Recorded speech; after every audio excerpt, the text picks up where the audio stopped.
Okay, Assalamualaikum dan salam sejahtera. Kita sambung balik bagaimana sistem pernafasan dalam haiwan. Okay, so ikan dia menggunakan insang. Fish use gills to breathe. Okay, so Unlike kita tengok land sini. animals, almost Kita all ada satu video ni, cikgu ada satu video untuk kasih tunjuk kamu bagaimana seekor ikan bernafas. Okay, so sana dia punya gills ataupun dia punya insang. Okay, sana ada dia punya gills ataupun dia punya insang, and then air akan masuk melalui mulut. Okay, so dia ada gill cover, ada dia punya gill top tu. Air masuk melalui mulut dan keluar melalui insang. So it enters the mouth of the fish and it comes out from the gill. So when the mouth open, the water inside will go inside their gill and they will get the oxygen. So bila ikan buka mulut, dia akan dapat oksigen di dalam air. Okay, so bila air tu masuk di dalam ikan tu, dia ada filament-filament. Filament-filament, okay, filament-filament ni lah yang akan membantu untuk menyerap oksigen. Okay, untuk menyerap oksigen. Okay, so macam ni lah. Okay, macam ni lah oksigen masuk di dalam darah. Okay, di dalam darah ikan. Okay, macam itulah masuknya oksigen di dalam darah ikan. So kita tengok sini, insect using tracheal system. Okay, serangga menggunakan sistem trachea. So bagaimana serangga menggunakan sistem trachea sini? Okay, kalau kamu tengok sini, mereka ada spiracle. Okay, spiracle tu lah yang benda yang cikgu lukis kotak-kotak dan bulat-bulat seperti itu adalah spiracle. So bila mereka bernafas, okay, ini adalah sistem trachea mereka, okay.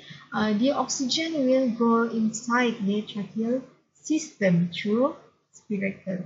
Okay, so sistem trachea mereka lah yang ambil oksigen masuk dan juga karbon dioksida akan keluar. Okay, macam tu lah, mereka bernafas melalui bahagian abdomen. Okay. So kita ada satu lagi ni, amphibians. So amphibians ni kadang dia menggunakan contoh katak. Okay, amphibian.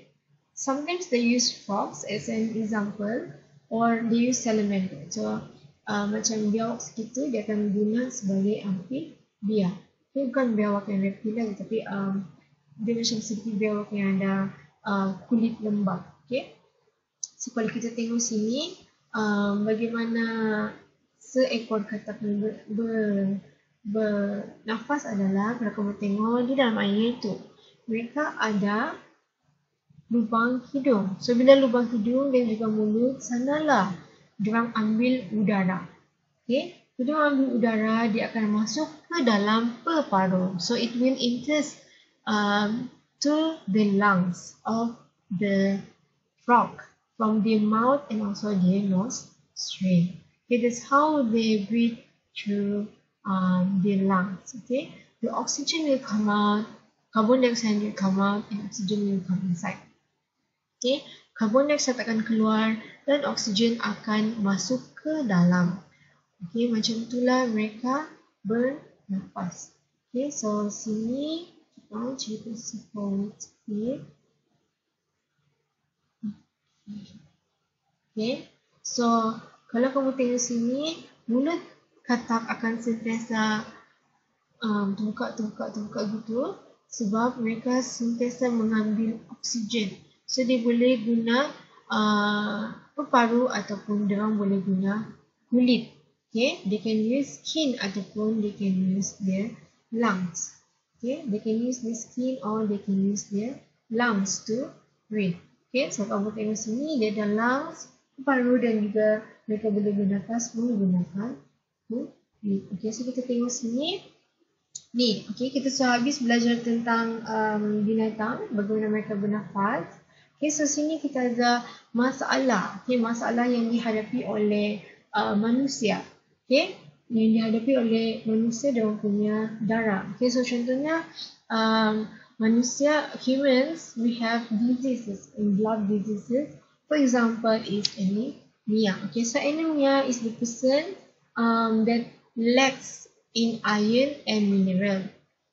Okay, when we have iron and mineral insufficiency, This means you will, okay, you will have less hemoglobin. Okay, so when you have, okay, for example, macam ni saja. Okay. Where you have low iron. Okay, low iron. So when low iron, you will also have low hemoglobin. So when you have low hemoglobin, your oxygen will also be low. Kenapa? Sebab bila tidak iron, tidak hemoglobin, hemoglobin juga dah ajarkan dia untuk membawa oksigen. So bila hemoglobin kurang, oksigen kamu pun akan juga kurang. So bila orang yang ada anemia ni, mereka sentiasa pucat, sentiasa lemah dan juga dia senang pingsan. Okay, so orang yang ada masalah anemia ni sebab dia orang kekurangan zat besi, okay, iron. Dia kekurangan iron, dia punya hemoglobin juga akan kurang. Bila hemoglobin akan kurang, dia punya oksigen juga akan berkurang. Okay, so orang yang ada anemia ni selalunya mereka adalah pucat, pale, weak, lemah dan juga easily faint. Mereka mudah untuk pingsan. Okay, so itu adalah orang yang ada anemia. Itu adalah salah satu penyakit yang berkaitan dengan darah dalam manusia. Satu lagi yang kamu kena hafal untuk PT3 adalah sickle cell anemia. So sickle cell anemia ni adalah bila darah kita berbentuk sabit. Okay, kamu perasan? Okay, kita punya darah adalah sebenarnya bulat macam ni. Tidaklah bulat sangat, tapi bentuk dia macam tu. Okay, tapi kalau kamu tengok sini, dia berbentuk sabit. Macam bulan. Okay, betulnya bulan bulat kan? Tapi ni dia berbentuk sabit. Okay, so bila dia berbentuk sabit, maksudnya, kalau kamu tengok, sini dia boleh bawa banyak sangat oksigen sebab dia bulat. Tapi tengok sini, dia sabit. Dia macam setengah saja. Okay, dia tidak sudah boleh bawa oksigen yang banyak. So, people with sickle cell anemia, usually healthy person, they will have a really beautiful shape of a hemoglobin. But people with sickle cell anemia, their blood cell will look a bit like a half crescent moon. Okay, a half crescent moon where they won't be able, no, they will still carry oxygen, but it will not be as efficiency as it's supposed to be in a healthy person. Jadi orang yang ada masalah sickle cell anemia ni, dia tidak boleh bawa oksigen yang mencukupi sepatutnya. Okay? Sebab dia ada masalah dengan bentuk darah dia. Okay, so bila dia ada masalah bentuk darah dia ada masalah dengan sel darah merah, dia ada masalah dengan hemoglobin dia, maksudnya dia susah untuk bawa oksigen. Dia bawa oksigen tapi sikit. Banding dengan orang yang sihat. So a healthy person, they bring much more. Okay, they bring much more oxygen compared to the one with sickle cell. Okay, so person with sickle cell anemia ni, they usually since they don't really have sufficient amount of oxygen, so they usually look pale and also they will be weak. Jadi orang yang masalah sickle cell anemia ni, yang berbentuk sabit ni, dia sukar untuk bawa oksigen yang banyak seperti orang yang sihat. Jadi, kalau dia tidak bawa oksigen yang mencukupi, mestilah dia sentiasa nampak pucat dan juga dia sentiasa lemah.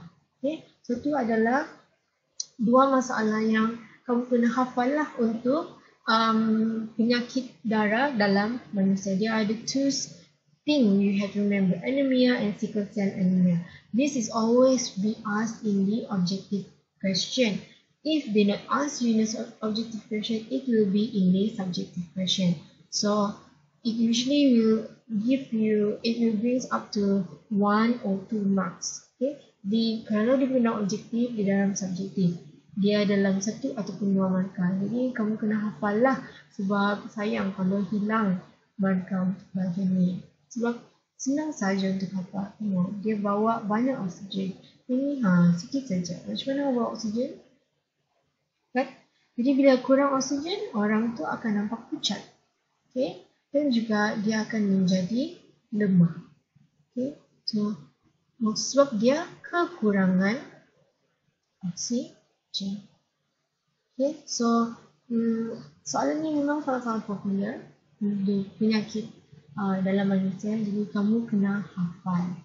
Okay, so kita tengok pula yang terakhir. Okay, yang terakhir untuk sistem pernafasan kita kena belajar adalah tentang tumbuh-tumbuhan. Okay, lepas habis tumbuh-tumbuhan ni, kamu boleh buat latihan cikgu bagi dan habislah untuk sesi kita kali ni. Okay, so kita tengok sini stomata. Okay, so stomata ni adalah the exchange of gases between plant cells and the environment occurs to stomata by diffusion. So this means this stomata, okay, it helps in the oxygen and juga carbon dioxide exchange in the plant. Okay, it happens in the plant. So it happens in the plant, the exchange of your carbon dioxide and juga your oxygen, okay, it happens in the stomata. Okay, so it happens just through diffusion. So maksudnya bila oksigen masuk dan juga carbon dioxide keluar, dia hanya berlaku melalui aktiviti serapan sahaja. Serapan melalui apa? Stoma. Okay, ataupun stomata. Okay, so this size of the stoma, okay, yang stoma ni, dia punya size pembukaan ni, okay, minta maaf, juga salah pula, okay. So, pembukaan stoma, the size of the stoma, okay, the opening of the stoma, it depends on these gut cells, okay. It depends on these gut cells. Okay, so nama dia pun gut cell, so dia macam pak gut. Okay, so pak gut ni lah yang buka pintu, tutup pintu, buka pintu, tutup pintu. Okay, so bila pak gut dia cakap okay, kita buka, so stoma ni pun akan terbuka. Bila pak gut dia cakap tutup, then stoma tu akan tutup. So the gut cells ataupun sel pengawal ni yang akan kawal, okay, yang akan kawal sama ada udara masuk ataupun udara keluar. So dia macam pak gut. Nama dia pun gut cell, sel pengawal. Okay, so si pengawal ni ataupun gut ni, dia the one yang akan control sama ada mau buka ataupun tidak si stoma ni. Okay, macam kita pergi mall, dia cakap no, kamu tak boleh masuk, mall belum buka. Okay, tapi kalau pak gut tu buka mall tu, then kamu boleh masuk. Okay, so samalah juga macam stoma ni. Oksigen masuk, oksigen keluar, ada pak gut. Okay, gut cells. Okay, so inside these gut cells, okay, inside this gut cell we have lots of chloroplasts. Okay, kalau kamu masih ingat, chloroplast ni lah yang kena guna, dia warna hijau. Okay, chloroplast is the green organelles, okay, the green things, okay, that used in photosynthesis. Okay, so chloroplast adalah benda yang digunakan di dalam tumbuh-tumbuhan untuk buat proses fotosintesis. Dia membuat makanan dia sendiri, kan? Okay.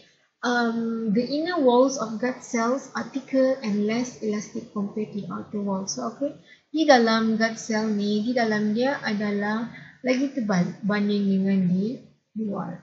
Okay. So, ni yang kamu kena hafal, okay? Stoma opens during the day and closes at night. So, maksudnya pada waktu pagi bila ada matahari, okay, si stoma ni buka. Tapi bila malam pula, okay, stoma ni tutup. Okay, soalan ni selalu masuk dalam objektif. Selalu masuk dalam objektif. Dia akan tanya, bila pagi buka kah? Bila malam tutup. Okay, so senang sahaja kamu hafal. Okay, senang sahaja kamu hafal. Macam mall, okay, kadang-kadang lah, bukan semua mall, okay. So, bila pagi buka kedai. Okay. Bila malam tutup kedai. Okay, atau paling senang pun kamu macam ni, okay. Masa pagi, okay, masa pagi sekolah buka. Masa malam sekolah tutup. Okay, so macam itulah saja stoma. Stoma bila pagi saja baru dia akan buka dan bila malam dia akan tutup. Okay, so maksudnya bila malam bila pagi dia akan ada oksigen dan juga karbon dioksida keluar masuk daun. Tapi bila malam tidak, tidak akan ada keluar masuk oksigen. So when at night, when in the morning, they will have division of carbon dioxide and oxygen inside this leaf. But during at night, they will not have any exchange of carbon dioxide and oxygen during at night. So during the day, we're going to look how during the day. Soalan ni kadang masuk dalam soalan subjektif. So during the day. So during the day maksudnya pada waktu pagi. So bila ada matahari lah kan. Dan ni adalah malam. Bila ada bulan. So bila ada bulan. So during the day, pada waktu pagi-pagi, dia cakap sini, the rate of photosynthesis in gut cell is higher. So masa pagi, fotosintesis adalah tinggi. Benda ni ikut logik. Kenapa? Sebab ni ada matahari. Sebab kamu tumbuh-tumbuhan memang tidak boleh buat fotosintesis kalau tidak matahari. So hanya pagi sahajalah boleh buat fotosintesis. So hanya pagi sahajalah fotosintesis dia higher, tinggi. Sebab itu logik. Pagi-pagi lah sahaja yang ada matahari. Malam-malam tidak matahari, yang ada hanya bulan. So kalau kita tengok sini, water enters the gut cell through osmosis. So sini yang kedua, you have to remember kamu ada proses of osmosis. Sini mana sudah tadi osmosis. So osmosis adalah air. Air masuk, air keluar. So bila air masuk dalam kamu punya gut cell ni, bila water enter in your gut cell, it will make your stoma. Your stoma is here. It will make your stoma open. That's the reason why during morning when there is sun, you will have an open stoma. So bila air masuk di dalam sel pengawal, kamu punya stoma sini akan terbuka. So maksudnya bila pagi-pagi sahaja, bila ada proses osmosis, barulah kamu punya stoma akan terbuka. Bila stoma akan terbuka, barulah bentukannya kamu punya oksigen dan juga kamu punya karbon dioksida masuk. When your stoma opens, here. When your stoma opens, then your oxygen and your carbon dioxide will enter the leaf. Will enter the leaf. Will enter the cell of the plant. And then during at night. So during at night, as I told just now, during at night you have moon. You only have moon. You don't have any sun. You don't have any sunlight. So with logic, during at night you don't have any photosynthesis.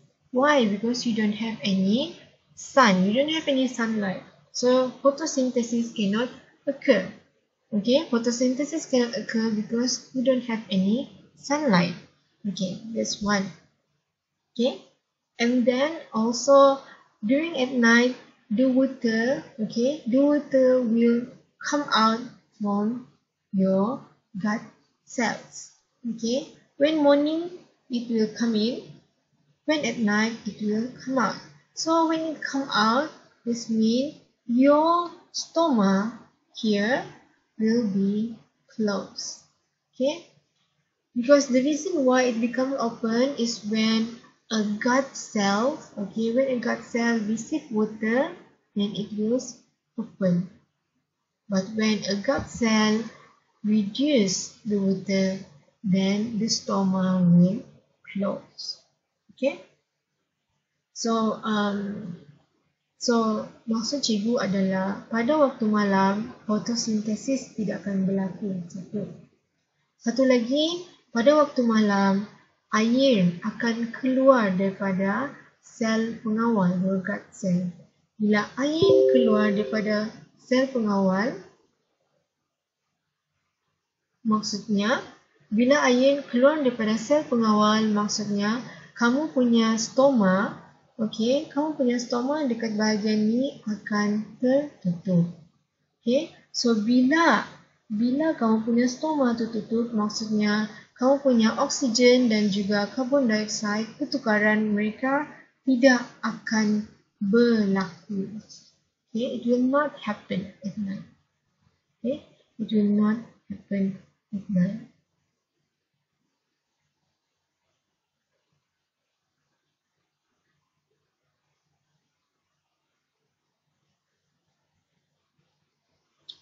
Oh, yes. Okay, so if you have any question, you can always ask me. Okay, okay, you can always ask me. So when this when the water come out from the gut cell at night, okay, your stomach will be closed. Okay, bila air keluar pada waktu malam, okay, kamu punya stoma juga akan tertutup. Okay, kamu punya stoma juga akan tertutup. Okay, so pada waktu malam tidak akan berlaku proses fotosintesis dan oksigen tidak akan masuk, tetapi karbon dioksida yang akan keluar. Okay, so itu sahajalah untuk tumbuh-tumbuhan. Okay, so cikgu ada satu lagi slide, tapi dalam bahasa Melayu. Okay, untuk proses bagaimana tumbuh-tumbuhan ini bernafas. Okay, we have one more slide, then we're gonna be finished for today's session. Okay, so pada waktu siang, okay, macam saya cakap tadi, bila ada matahari pada waktu siang, okay, bila ada matahari pada waktu siang, okay, so bila ada matahari pada waktu siang contohnya, okay, pada waktu siang kamu punya sel pengawal ni kan ada chloroplast kan dalam ni, itu dah berwarna hijau. Okay, dia akan buat proses fotosintesis. Kenapa? Sebab ada matahari. Okay, so bila berlakunya proses fotosintesis, proses osmosis juga boleh berlaku. So bila proses osmosis berlaku, si Pak Gut ni dia akan buka stoma. Okay, dia akan buka tumbuhan punya stoma atau stomata. Okay, so bila berlaku buka stoma atau stomata tu, maksudnya bolehlah berlaku oksigen masuk dan juga keluarnya karbon dioksida. Pertukaran gas paling mudah cikgu akan cakap. Okay, tapi pada waktu malam, okay, contohnya pada waktu malam, cikgu just ulang dulu ni, di sini kamu ada bulan. Okay, pada waktu malam kita tidak matahari. Okay, so pada waktu malam kita tidak matahari, so kita tidak bolehlah buat proses fotosintesis. Bila proses fotosintesis tidak boleh buat, maksudnya air pun akan keluar. Okay, osmosis. Okay, air akan keluar melalui proses osmosis. Bila air keluar daripada kamu punya sel pengawal sifat gut ni, so kamu punya stoma pun akan tutup. Okay, bila stoma tu kamu akan tutup, okay, bila stoma tu akan tutup, oksigen tidak boleh masuk, tapi karbon dioksida boleh keluar. Okay, jadi macam itu sahajalah bagaimana tumbuh-tumbuhan bernafas. Okay, kalau kamu mahu lagi penjelasan, kamu boleh tanya cikgu. Cikgu akan sentiasa online dari pukul 7 hingga pukul 9 lah. Okay, untuk jawab apa-apa soalan kamu. So, kalau kamu tidak apa-apa soalan, sekarang cikgu boleh akan ada soalan. So, kamu tengok soalan-soalan ni, kamu boleh pause. Okay, kamu boleh pause ataupun hentikan sekejap video ni. You can pause this video, you can pause it a while and answer this question. So, prepare lah, letak bagi kertas and jawab soalan. Okay, kamu boleh pause. Cikgu ada 3 slide soalan. Okay, so soalan ni, boleh soalan ni. Okay, so kita tengok dulu ni soalan. Soalan ni adalah soalan objektif. Kan? And then soalan objektif kamu boleh pause and tengok dan jawab. Nanti cikgu akan sediakan satu video untuk kamu untuk cikgu discuss jawapan-jawapan. Okay, so yang ni pula kamu jawab. So 3A ni kamu bulatkan. Nikah, nikah ataupun ni. Cara salamander ni bernafas. Okay, so yang untuk B ni pula kamu gariskan nikah, nikah ataupun ni. Okay, so soalan yang ni pertama adalah kamu bulatkan macam dia bernafas. Yang B kamu gariskan dia bernafas dalam sistem pernafasan. Okay, so yang terakhir adalah soalan bahagian C. Okay, ada 3 bahagian sahaja ni. Soalan dia hanya 2. Okay, apakah bahan dalam rokok? What is the substance that blackens the lung? So cikgu dah ajar tadi. And then sini dia tanya pasal perokok pasif. Okay, passive smoker, which one? I have taught you before. So okay, so I give you about 20 minutes ataupun half an hour. Okay, half an hour. Usually I give student half an hour to answer question. Okay, you can always ask me anytime in the Telegram. I will be online during 7 to 9 to answer any question.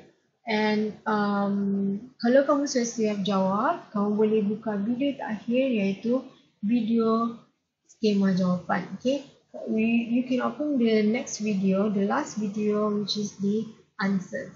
Okay, so that's all for today. If you have any question, you can always ask me. Okay, and we will meet again for the next session. We will go to the next chapter. We will discuss about the next chapter. I hope you understand. If not, you can always ask me. Okay, you can always ask me. Whenever this is our first online class. Okay, so I really hope you understand what I'm trying to deliver. Ni online pertama kelas kita, jadi cikgu harap sangat kamu boleh faham. Kalau tidak, kamu boleh tanya cikgu, okay, dalam grup. Okay, lepas tu kalau apa soalan, kamu boleh selalu tanya cikgu. Okay, so kita akan bertemu lagi minggu hadapan dekat sesi baru, chapter baru.